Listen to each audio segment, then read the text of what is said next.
And ladies and gentlemen, welcome back to the Moving Forward Leadership Podcast. I'm your host and founder, Scott McCarthy, and welcome to the podcast where we talk all things leadership. If you're a first-time listener here, I'd like to welcome you. If this is your 7th time or 4th time or however many times you listen to this podcast, welcome back. Got a great new show today. Episode 8, we're going to be talking about R.I.M. And no, it is not the company which was formerly known as R.I.M, but now known as BlackBerry.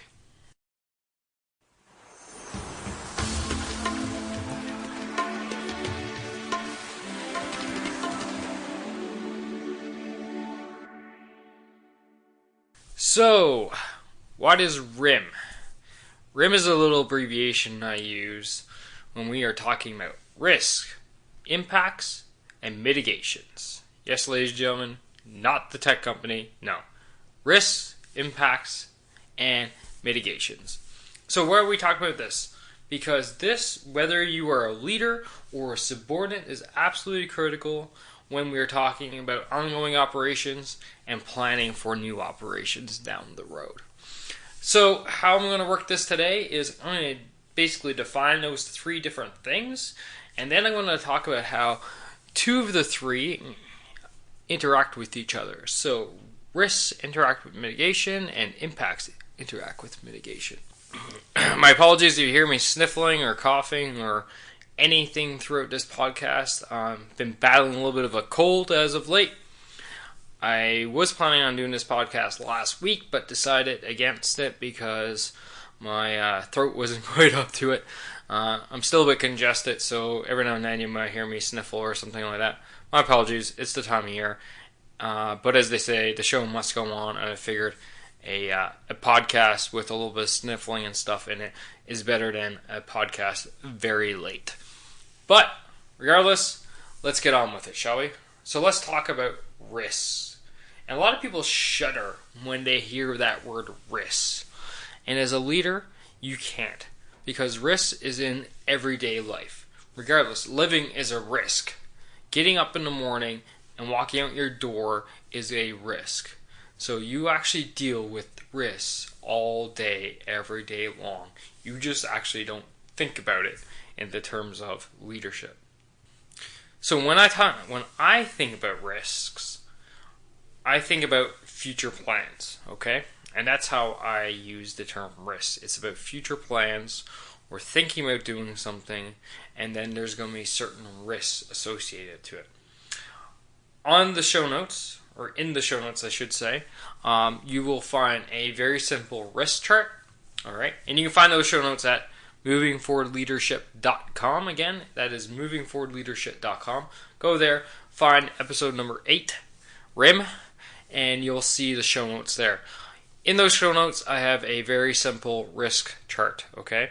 In the chart itself, going up and down, so from bottom up to the top, is the likelihood of the risk happening, and then going left to right is the impact. So go ahead, have a quick look at the show notes, and you'll see this chart there. Again, it is a very simple one.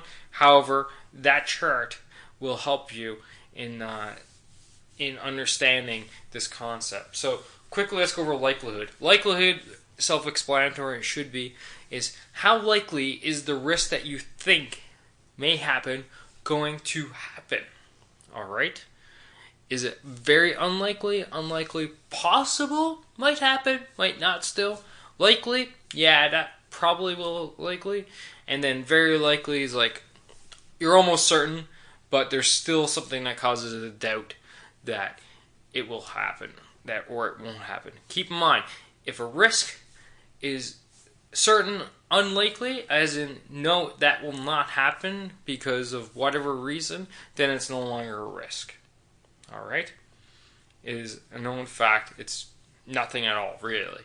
However, if that risk is absolutely likely to happen, i.e. you were told that is going to happen, again, is not a risk. However, it is a factor which you must have to deal with, alright, in your planning.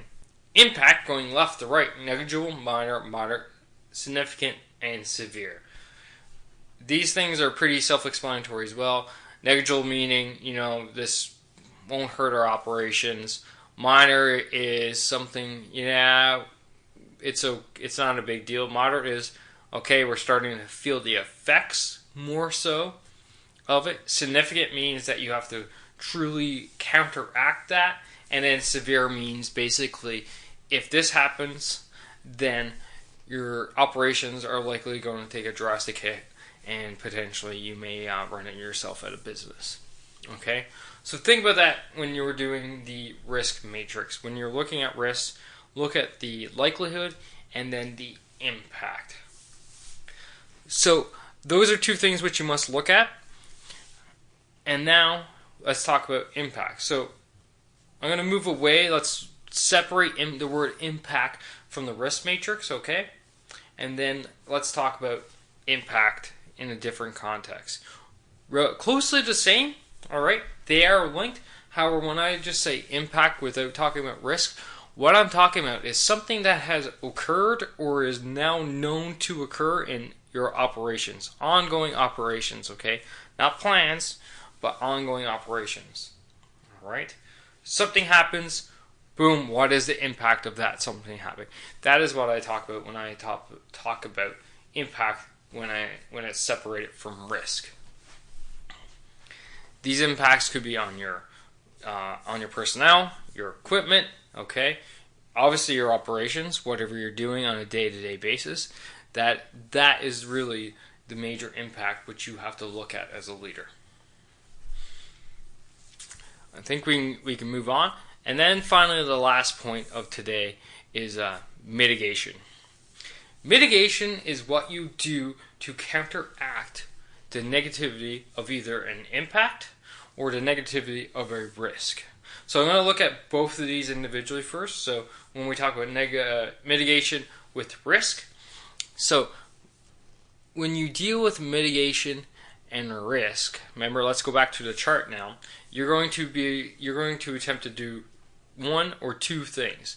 One, you're either going to try to mitigate the likelihood of that risk occurring. Remember, bring it from very likely down to very unlikely. Again, if you mitigate beyond very unlikely to the point where no, it won't happen, then it's no longer a risk. Okay, so keep that in mind. So you're going to mitigate that on the likelihood scale from anywhere within very unlikely to very likely, and try to draw that lower as well if you can. What you want to do within risk and mitigating risk is also lower the impact that risk would happen. Again, moving it from severe closer to negligible. And if you take that impact off of that chart, it's no longer a risk because the impact of that risk is beyond negligible, i.e. it has no impact at all, therefore it doesn't even matter. Alright, so keep that in mind. That's what you want to do when you are mitigating. So one very important thing which a lot of, I find, junior leaders out there forget is that when you do an impact, when you have a risk, and you mitigate the impact or you mitigate the likelihood of it, there is what is known as a residual risk. Alright? And residual risk means where does it stand. So let's say, for example, you have a risk which is significant and likely. Alright? And you find a way to mitigate that down to minor and unlikely. What is that now? Residual risk. Okay? And try to mitigate that one as well. You should try to continually do this. So if you get it down to minor and unlikely, and you're able to drop it from, we'll say, minor down to negligible unlikely, you've mitigated even further. So now what's that residual risk? Keep going as far as you can to the point where you're unable to mitigate any longer. And in turn, this is actually going to help you with your planning, alright? Because you've just gone from a moderate, very likely, down to a minor unlikely, to a negligible unlikely, and if you can get down to negligible very unlikely, pat yourself on the back. You probably deserve a promotion on the project that you're working on. Alright? So keep that in mind in your planning. A lot of junior leaders out there, I find, forget this. All right, they just go and they look at risk and they say, okay, the risk is this, significant, possible, and that's it. They don't realize that you need to mitigate it, and then secondly, you need to know what the residual risk is. All right, and then try to mitigate that one, and keep going as far as you can. All right. So let's talk about impact. Mitigation and impact. So remember, keep in mind is that when you're talking about impact in this sense, we're talking about ongoing operations. So let's use the example, you're in a transportation company and one of your drivers calls in sick, or even one of your vehicles is broken, unrepairable for the day. What is the impact that driver calling in sick, all right, or that truck going down has on your daily operation? All right. So let's say driver calls in sick, but you had an extra driver which can do a double load that day. So what's the impact?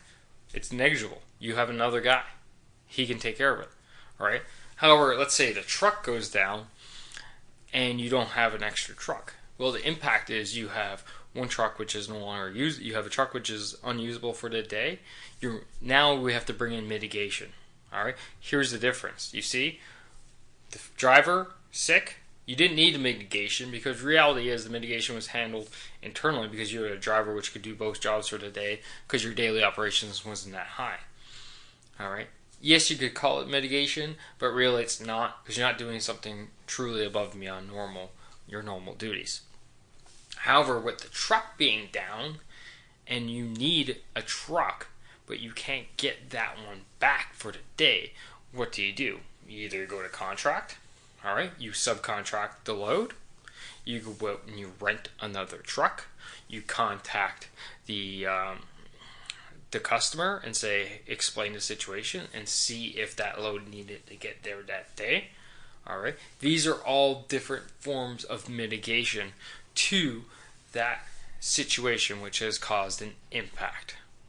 All right, so hope that explains it a little bit different.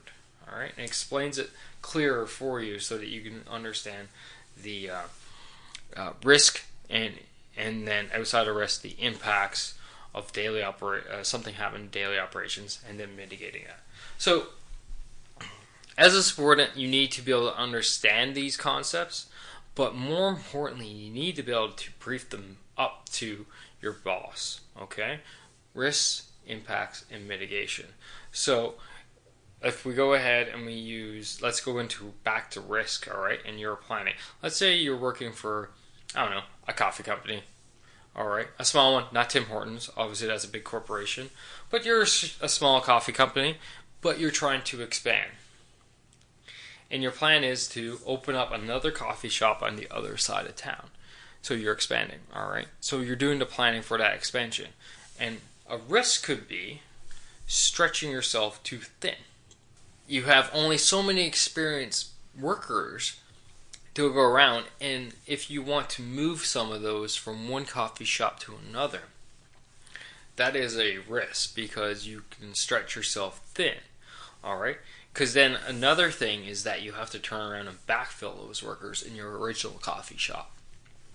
So how do you mitigate the risk of spreading yourself too thin and then trying to backfill those? So you can mitigate the spreading yourself too thin by going out and seeking to hire experienced people for the new coffee shop. So those have worked in others but want to move to something new, maybe get a promotion out of it. You can mitigate it by only sending not all of your experienced people from your current location to your new location, but only a couple.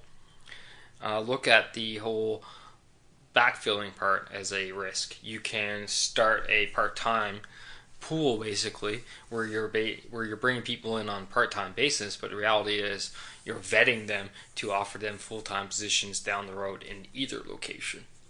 These are all different risks which you can turn around, and now you're putting in plans to mitigate those risks and pushing that risk further to the left and down. All right. Let's go over to the truck driver scenario and impacts.